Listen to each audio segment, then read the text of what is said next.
Hi, Grzebik Grez Guitars. I'd like to talk to you today about flat top acoustic guitars and my approach to building them. I really like my guitars to look like a guitar, right? This looks, at least at a glance, like a fairly typical flat top acoustic, just like my semi-hollow body arch tops. You know, I like them to have a very traditional look, even though internally they're made quite differently. For these instruments, the main difference has to do with the upper bout here. It's pretty understood, I think, that on most guitars, the fretboard is attached directly to the top, and then to support that fretboard on the top, there's a lot of heavy bracing that goes through this area. And in turn, really this whole upper area of the instrument is dead. It's not producing sound. And there are a few builders out there that think that there's a lot of potential in this section of top to generate some interesting sound and to add to the sound that the rest of the top is producing. There are a few standard ways to start to get this piece of top activated. I'm certainly not the first person to try this, the first person to think of this or do this, but I suppose I have my own combination of tactics, if you will, towards making this happen. So we have, of course, to start with an elevated fretboard, much like you'd find on a traditional arch top.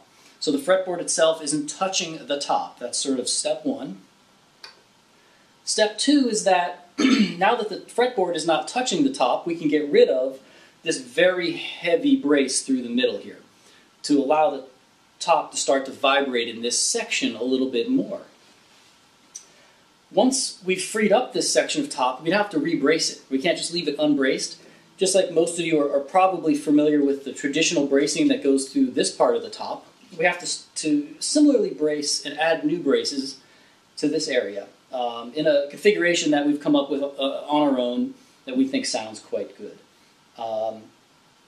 To further allow this area to vibrate, we have to take some torque off of it, and this is why we call it torque transfer bracing.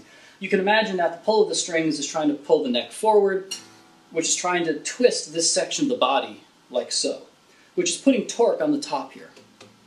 So inside the guitar, we've placed a few stainless steel rods that attach to the back of the neck block and come down diagonally and terminate here on the sides. That transfers the torque of this neck to the sides where it's quite strong so that the torque itself isn't being absorbed by the top.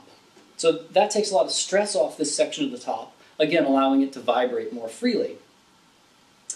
In addition to that, and something that you can't see, is that the neck block itself is shaped and in such a way that it's not a big, huge square block anymore, which has a nice sharp corner. Right, normally your neck block is basically a square here. So this nice sharp corner isn't really great for getting this top to resonate. What we need is curves. So the neck block is actually cut at an angle so that there aren't any sharp corners and this becomes a nice round area that can resonate. All of that together creates a top that has a few more square inches of material that can vibrate. It adds to the complexity of the tone. We have tone coming from, in a sense, the main body and a little bit coming from here. It adds to almost to a 3D quality to the instrument. If you took that a step farther, you could say that, and some manufacturers do this, that this sound hole could be moved, maybe completely eliminated and replaced with a port on the side, or maybe shifted up here so that you really get a lot of top that can vibrate. And that's a perfectly reasonable thing to do. I think it works quite well.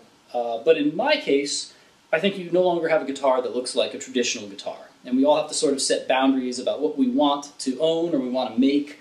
And for me, again, it comes back to I want it to look traditional. And if you look closely, you'll find all sorts of nuances, little things that aren't traditional, but you have to look closely, right? At a glance, it looks like you have a regular guitar in your hands. Again, that's our torque transfer bracing, our floating fretboard, and how we get a few more square inches of top, adding to the tonality of the instrument.